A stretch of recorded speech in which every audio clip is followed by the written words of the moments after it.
आपसे भी बहुत हिम्मत आती है सर। आप भी आप मामला ये है कि हमारे यहाँ साइंस यूनिवर्सिटी में एक यहाँ पर शिक्षा अधीक्षक है। वो मेरे 2016 में शिक्षा अधीक्षक थे और वो ब्लड बैंक के इंचार्ज थे। तो ब्लड बैंक में इंचार्ज के तौर पर उनकी नियुक्ति से लेकर और ब्लड बैंक के अभिनेताओं से पहले मैंने 2016 में इंटरव्यू का हवा दिखाई थी। तो इंटरव्यू में इंचार्ज कमेटी और सब शिक्षा अधीक्षक थे वो, उनको कोमा में हटा दिए गए थे पद से जब उन्हें जो सरकार के बारे में और एक जांच कमेटी गठित की थी ब्लड बैंक में संबंधित उस कमेटी ने ये कहा कि ये व्यक्ति जो है फ्रॉड है और इसके ऊपर अनुशासनात्मक कार्रवाई की।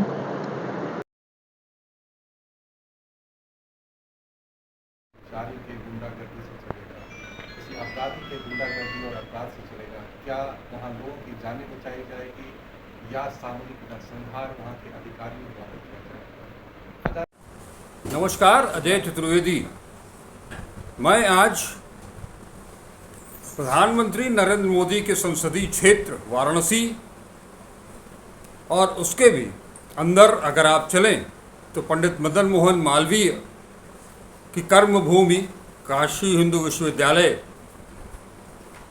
के परिसर में कार्डियोलॉजी विभाग के चैम्बर में हूँ और ये बताते हुए आपको मुझे भी तकलीफ़ है कि एक चिकित्सक जो पिछले 2 साल से अपने मरीजों के लिए संघर्ष कर रहे हैं,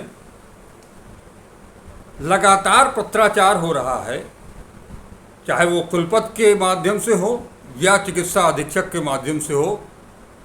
इवन आईएमएस के डायरेक्टर तक से बातचीत हुई, एक सुलहनामा भी हुआ और डायरेक्टर ये मानने के लिए तैयार हुए कि जिस वार्ड को लेकर के, जिस बेड को लेकर के डॉक्टर ओम शंकर पिछले 2 साल से संघर्षरत हैं, वो उन्हें दे दिया जाना चाहिए। बावजूद इसके चिकित्सा अधीक्षक प्रोफेसर के गुप्ता, उन्होंने डायरेक्टर तक की बात को अनसुनी कर दी। लगातार वो तरह तरीके अपने प्रोपेगेंडा इस्तेमाल करते रहे, लेकिन जो बेड हृदय रोग के रोगियों से आच्छादित होना चाहिए था, जो उन्हें मिलना चाहिए था उन मरीजों को, वो नहीं मिला और इसे किसी दूसरे विभाग को सौंप दिया गया। लिहाजा एक बार अपना अनशन स्थगित कर चुके डॉक्टर ओम शंकर ने कल से यानी शनिवार से दोबारा अपना अनशन शुरू किया है, बेमियादी अनशन। डॉक्टर शंकर कुलपति आवास के सामने अनशन करना चाहते थे, वहीं बैठना चाहते थे, लेकिन इसकी भी इजाज़त नहीं दी गई।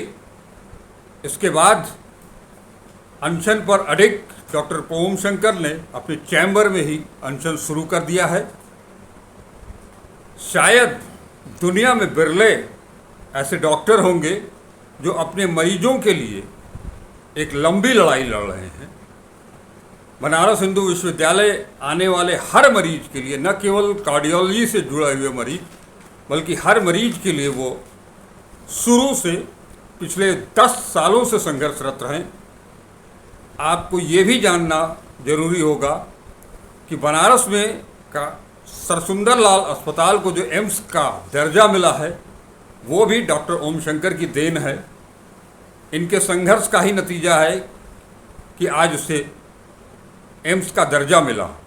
हालांकि डॉक्टर ओम शंकर ये चाहते थे कि बनारस में एक पृथक एम्स की स्थापना हो, इसके लिए उन्होंने स्थान तक का चयन करके बताया था, लेकिन उनकी बातों को अनसुना कर दिया गया।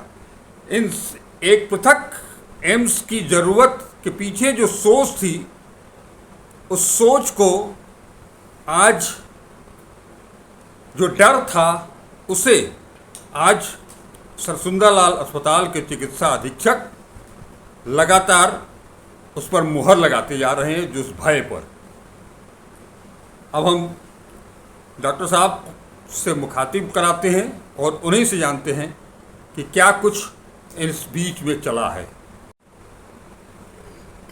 आप देख सकते हैं डॉक्टर साहब करीब 30-31 घंटे हो गए हैं अनशन को। डॉक्टर साहब अपने चैम्बर में लेटे हुए हैं।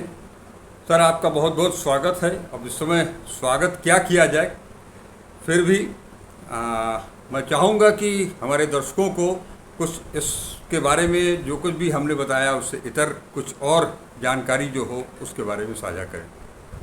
जानकारी ये है कि आपने जो बात कही कि स्वास्थ्य के मौलिक अधिकार जो है हमारे पूरे जीवन के आंदोलन की मुख्य बिंदु है, और इसी के तहत हमारे आंदोलन की वजह से आज देश के राजनेता जो है बस हुए हैं कि स्वास्थ्य की राजनीति करें और एक स्वस्थ राजनीति करें। ये हमारे यहाँ हमेशा से अपेक्षा नहीं है, और उस पर कुछ नेताओं ने शुरुआत की। तो आज ऐसा कोई नेता नहीं देश के जो स्वास्थ्य के मौलिक अधिकार की तरफ तो सुना समझा या उसके बारे में बात लेना पड़ता है।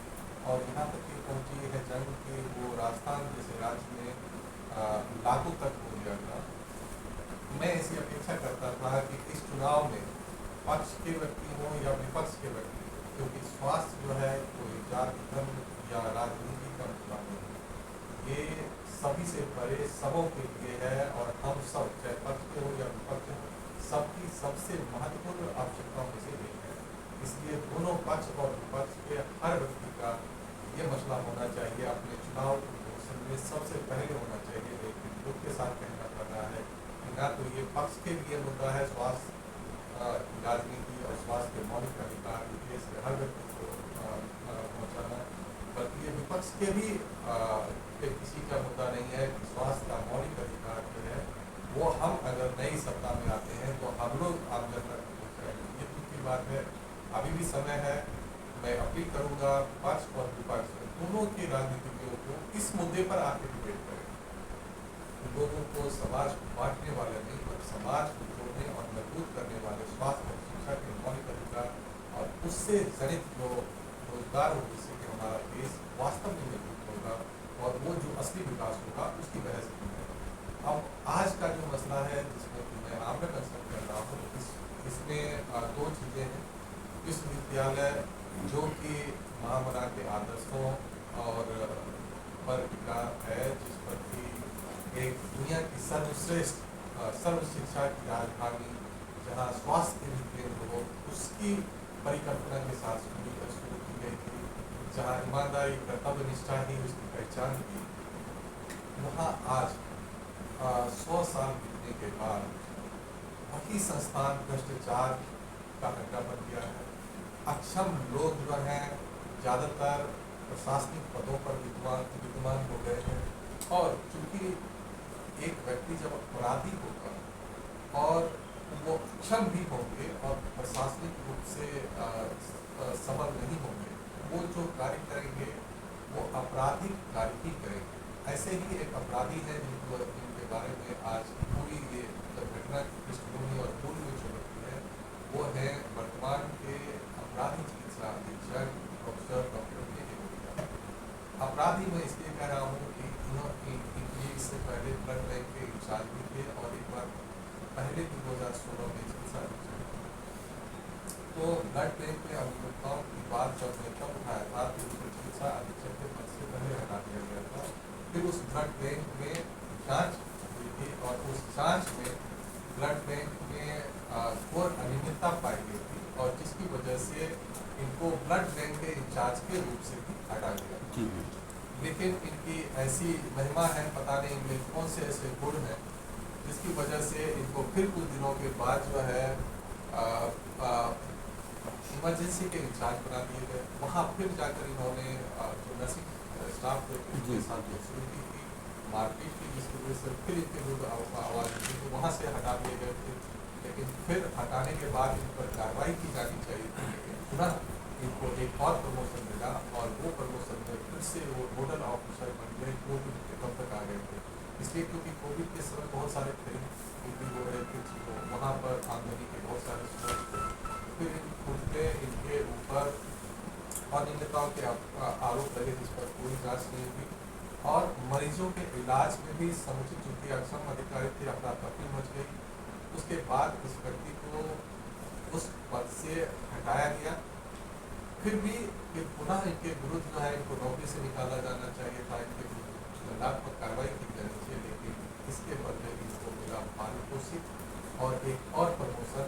और पूरे जितने भी अस्पताल है, ये हमारे अस्पताल के विंग हैं, सबके प्रमुख यानी चिकित्सा अधीक्षक बना दिए।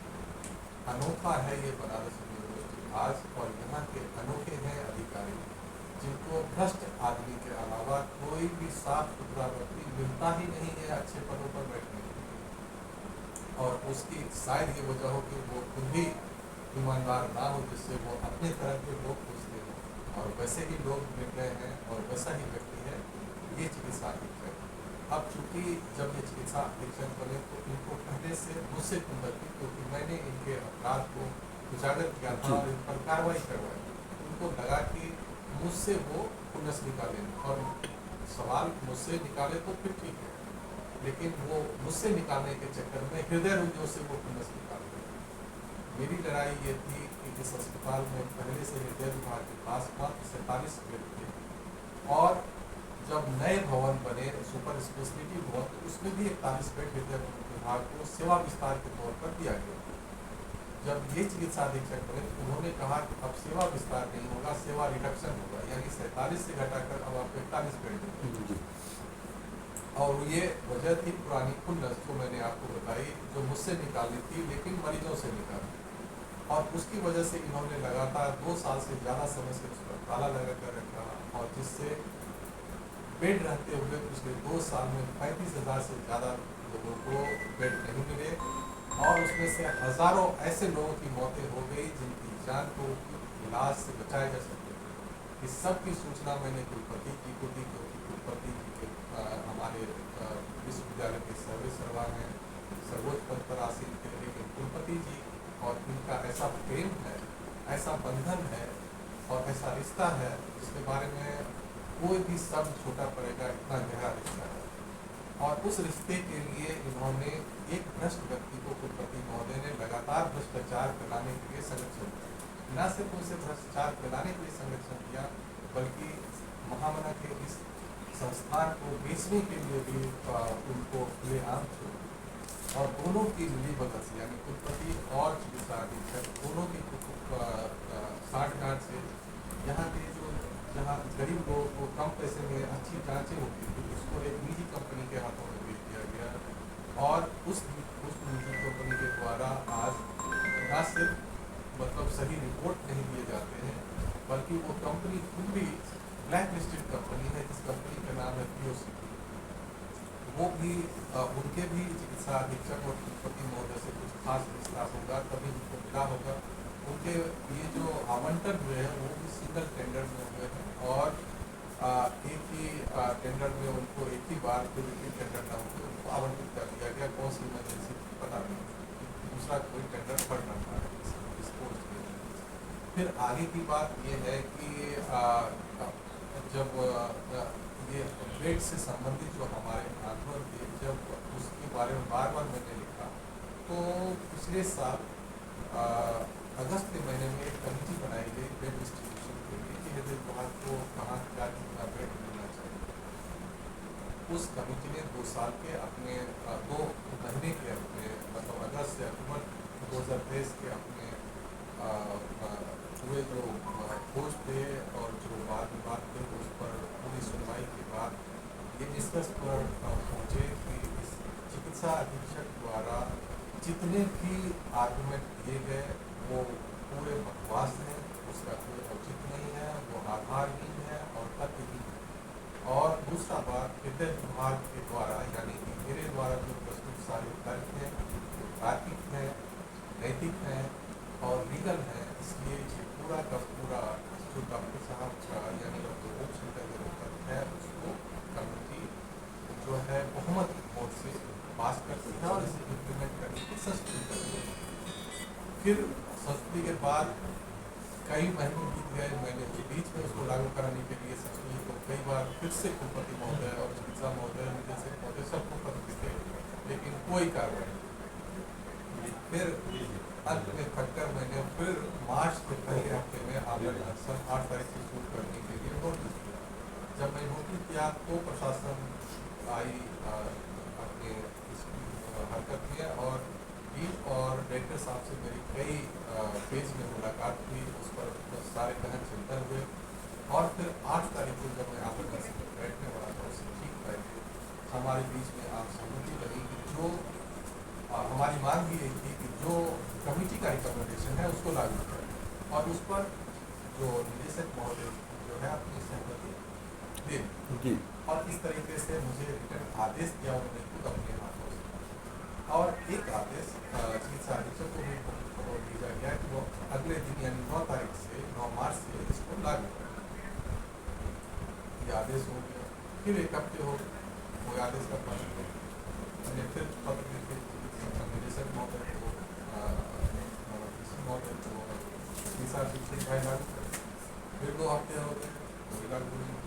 लेकिन दूसरी बात जो हमने तब देखा तो जो 2-2.5 सालों से जो बेड खाली पड़ा था उसको उन्होंने एक ऐसे विभाग को दे दिया जिसके लिए पहले से बनारस के 2 बड़े बड़े अस्पताल यानी कैंसर अस्पताल, पूर्वी भारत का सबसे बड़ा कैंसर इंस्टीट्यूट बनारस में है जो टाटा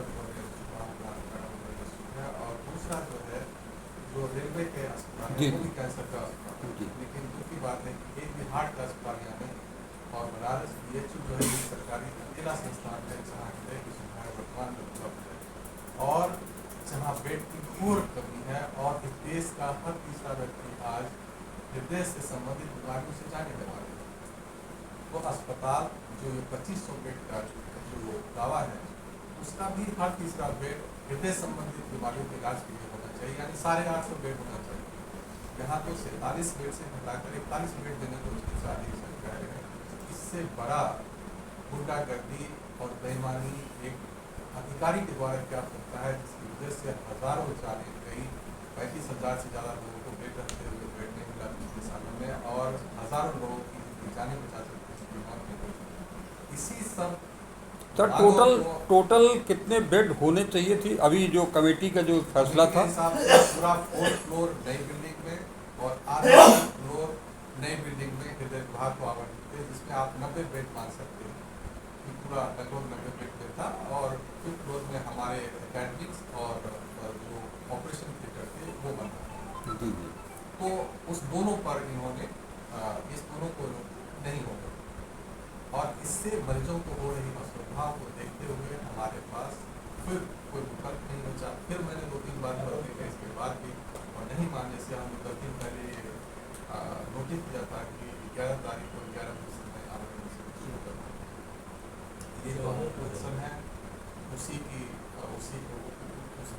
के रूप में आगे मैंने शुरू की है और ये तब तक जारी रहेगा जब तक कि वर्तमान में जो एक अपराधी चिकित्सा अधीक्षक इस विश्व स्तरीय विश्वविद्यालय की महिमा को पूरी करने अपने सर्वोच्च अधिकारियों के प्रति अनुशासनहीनता, BHU के संविधानों की धज्जियां उड़ाने वाले को अपने पद से नहीं हटा दिया जाएगा और मरीजों को उसके जीवन जीने और स्वास्थ्य के मौलिक अधिकार की तरह आवंटित जो निदेशक महोदय के आदेश हैं उनको अक्षरशः पालन नहीं कर दिया जाएगा। डॉक्टर साहब, जब आपने पिछली बार आमरण अनशन के लिए अपना नोटिस दिया था 8 तारीख को 8 मार्च को, उसके बाद अगले दिन प्रधानमंत्री इस शहर में आने वाले थे।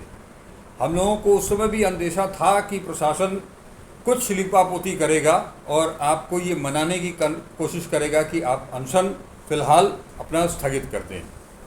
वो अनशन स्थगित हुआ। अब आपने 11 तारीख से पुनः अनशन शुरू किया है। 13 और 14 2 दिनों तक प्रधानमंत्री फिर शहर में हैं। मैं ये सवाल इसलिए कर रहा हूँ, आपने प्रधानमंत्री के नाम एक खुला पत्र भी जारी किया। उस पत्र को लेकर के या आज 31 घंटे हो गए, इस दौरान कोई रिस्पॉन्स आपको तो PMO की तरफ से या BHU एडमिनिस्ट्रेशन की तरफ से? PMO की तरफ से तो कोई भी कार्रवाई नहीं है, लेकिन BHU एडमिनिस्ट्रेशन की तरफ से कल जब मैं आमरण अनशन के लिए बैठने वाला था उससे पहले निदेशक महोदय और जो यहाँ के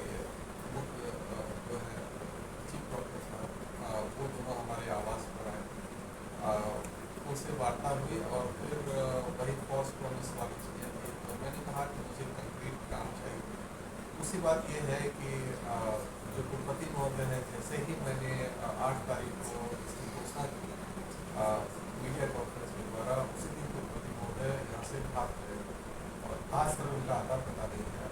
इतने देश के सर्वोच्च अधिकारी यहाँ पर आने वाले हैं, लेकिन वो गायब यहाँ पर कहीं नहीं।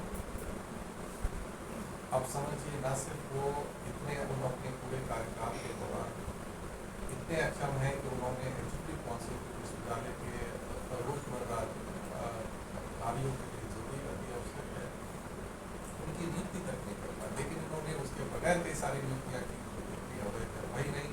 उन्होंने अभी जो चुनाव जारी है, आचार संहिता के दौरान भी कई सारी नियुक्तियाँ करी, और वो नियुक्तियाँ ऐसी है जैसा पद इस बनारस हिंदू यूनिवर्सिटी के किसी भी डिक्शनरी में जो नोट नहीं है, मेंशन नहीं है। नए नए फालतू पद क्रिएट कर रहे हैं, टोटली असंवैधानिक, इलीगल, और उसमें पैसे कौन बांटा जा रहा है। तो विश्वविद्यालय की सशक्तिकरण के लिए 1000 करोड़, जैसे स्वास्थ्य के लिए इधर मिला था, शिक्षा के लिए उधर मिला था, स्वास्थ्य शिक्षा की राइट टू एजुकेशन, उसमें वो मिलना था विश्वविद्यालय को, लेकिन उसका दुरुपयोग किया जा रहा है कुलपति महोदय के द्वारा। और ये बहुत चिंता की बात है कि मतलब जिस विश्वविद्यालय में इतने बड़े शिक्षाविद, इतने बड़े ईमानदार, ऐसे ऐसे एक से एक महान क्रांतिकारी पैदा हुए, उस विश्वविद्यालय के सर्वोच्च पद पर एक ऐसे व्यक्ति आसीन है जो भ्रष्टाचार को पूरे आप समर्थन देते हैं, उसके साथ रुपया करते हैं और उसके कोई कार्रवाई नहीं करते। डॉक्टर साहब, एक चीज़ मैंने जो अभी सवाल किया था उससे जुड़ा हुआ है कि कल प्रधानमंत्री यहाँ आ रहे हैं, विश्वविद्यालय महामना की प्रतिमा के से उनका रोड शो भी शुरू होना है। ऐसी स्थिति में प्रशासन की पूरी कोशिश होगी कि एन केन प्रकार आपका अनशन स्थगित करवाया जाए या उसको तुड़वाया जाए। आज रात से लेकर के कल शाम 4 बजे के पहले तक प्रशासन, चाहे वो डिस्ट्रिक्ट एडमिनिस्ट्रेशन हो या विश्वविद्यालय प्रशासन हो, उन दोनों की तरफ से ये कोशिश हो सकती है। ऐसी स्थिति में आप क्या करेंगे? देखिए, ऐसी बात है कि मैं इस समय पे ये करना चाहूँगा, तो जैसे कि मैं वहाँ जब आंदोलन अनशन के लिए बैठने के लिए गया, मैं आज तक 3 पहले भी आंदोलन अनशन जी, मैंने किसी भी प्रशासन को कभी भी प्रधानमंत्री जी के विरुद्ध कोई नारे नहीं लगाए ना, उनको कभी डिस्टर्ब नहीं किया ना। मैं सिर्फ अपनी बात उठाता हूँ और एक सजग नागरिक के तौर पर एक अपने दायित्व आधिकारिक तौर पर जो हमारा होता है, क्योंकि प्रधानमंत्री जी हमारे देश के सबसे बड़े अधिकारी हैं और वो हमारे सांसद भी हैं। उनके सामने अगर सही बात उठाई जाए तो ऐसी अपेक्षा करता हूँ कि वो सही कार्रवाई करें। चूँकि इस बार भी वो आए हैं, वो अपना कार्य कर रहे हैं और मैं अपना कार्य कर रहा हूँ। मेरा काम है आम जनता की आवाज़ तक पहुँचाना, उनका काम है इस जनता से उनका अपना विश्वास जीतना। मेरे ऊपर कार्रवाई करके उनको इससे तो मुझे हासिल होगा। कार्रवाई करना है चिकित्सा अधीक्षक के विरुद्ध, कार्रवाई करना है वाइस चांसलर के विरुद्ध जो भ्रष्टाचार का समर्थन है, चिकित्सा अधीक्षक जो भ्रष्टाचार कर रहे हैं, इनके ऊपर कार्रवाई करेंगे। मैं तो एक वहाँ इसलिए नहीं बैठा, एक कमरे में बैठा कि लोग ज़्यादा भीड़ ना आ जाए, उनको कोई डिस्टर्बेंस ना हो और वो अपना कार्य करें। लेकिन मेरा निवेदन ये है प्रधानमंत्री जी से कि वो महामना के जिस महामना के ऊपर वो फूलमाला चढ़ाने जा रहे हैं, उनके आदर्शों के ऊपर उनके द्वारा नियुक्त अधिकारियों द्वारा जानलेवा हमला किया जा रहा है, उस आदर्श को पहले स्थापित करें, इन लोगों के विरुद्ध कार्रवाई करके, और उसके बाद महामना के जो प्रतिमा है उनके ऊपर माल्यार्पण करें, ताकि उनको अंदर से उनकी आत्मा को खुशी, उनका आत्मा जो है कम पे नहीं तो उनके द्वारा लगाए पेड़ों को काट दिया है इन लोगों ने, उनकी बगिया को उजाड़ रहा है, उनके बगिया का निजीकरण हो रहा है और खुलेआम बगिया में डूब जा रही है, बगिया आदर्शों के साथ खिलवाड़ हो रहा है। ये आदर्श स्थापित करें और उनके लिए भारत रत्न उनको वो खुशी नहीं देगी जो उनके आत्मसम्मान और उनके उसूलों को बनारस प्रधानमंत्री द्वारा भ्रष्टाचारियों के विरुद्ध कार्रवाई करके की जा सकती है। और वैसे भी प्रधानमंत्री जी दावा करते हैं कि हम भ्रष्टाचार के विरुद्ध 0 टॉलरेंस रखते हैं और लोगों को किसी में डालना चाहते हैं, तो इन दोनों को भी किसी में डाल दिया जाए ताकि एक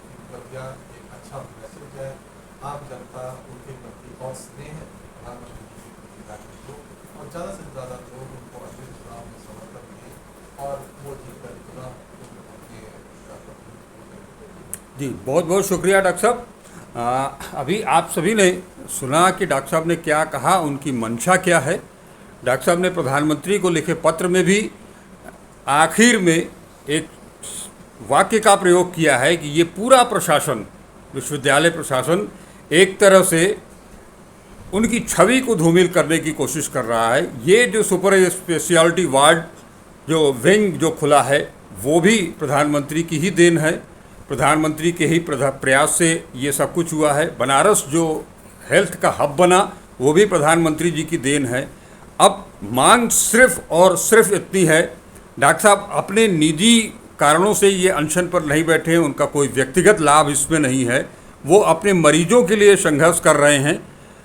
उन्होंने बताया भी कि 2 साल के भीतर करीब 35,000 मरीजों को यहाँ से इलाज के स्थान के अभाव में, बेड के अभाव में उनको वापस भेजना पड़ा। उसमें से कई हज़ार ऐसे मरीज थे जिनकी जान बचाई जा सकती थी, वो नहीं बचाई जा सकी। और इसका दोषारोपण, इसका प्रत्युत्तर, इसका जवाबदेह कौन होगा, ये आप खुद समझ सकते हैं। इन्हीं शब्दों के साथ मैं आज आपसे विदा लेता हूँ, इस उम्मीद के साथ कि आप डॉक्टर साहब के साथ रहेंगे, डॉक्टर साहब की मांगों का समर्थन करेंगे।